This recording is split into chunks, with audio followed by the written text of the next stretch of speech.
So Jack, tell me the Daddy Mac story. Like, what's the deal? How did that start? It really, it was it's a neat story.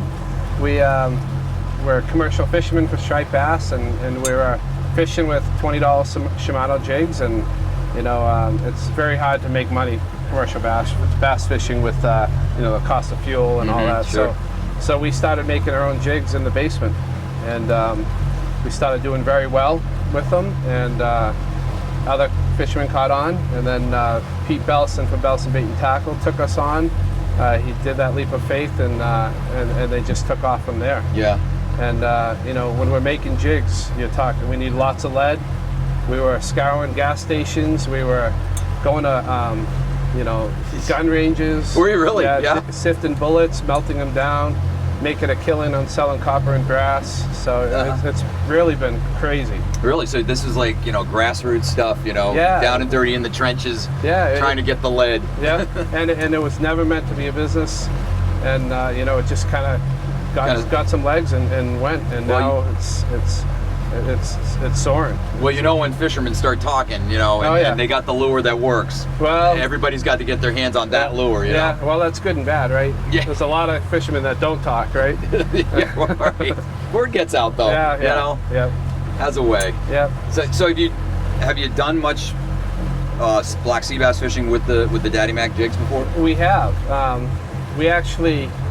We were fishing a couple of years ago for bonito and false albacore, and we saw a bunch of fish come up and birds were on them, and I quickly got a bonito, and Dennis hooked into a 5-pound sea bass, and I looked down the water and I saw sea bass busting on butterfish. They were actually on top. Really? It's the first time first time I've ever seen it. It was in Vineyard Sound. So ever since that day, we treat them like we fish vertically for striped bass.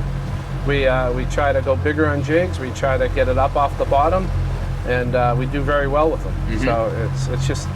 So it's a fun way to fish too. Yeah, cool. Yeah. Well, I can't wait to put them to the test because I haven't used them for sea bass before. So we'll see. Yeah. We'll put them head to head against the bucktails. I'm sure we will. I'm saying, hey, with this crew of Sharpies on board, we can't fail. We've been out there, and a charter captain has pulled up next to us, and they're fishing bait. And within 15 minutes they're leaving because they don't like seeing their clients. You're upstaging them, huh? Yeah, that's never good. Yeah. So where are you guys based? Where's the company based? We're in Abington, Mass. So South Shore. Yep. And all these guys are mad fishermen, right? Oh yeah. Yeah. So Daddy Mac himself,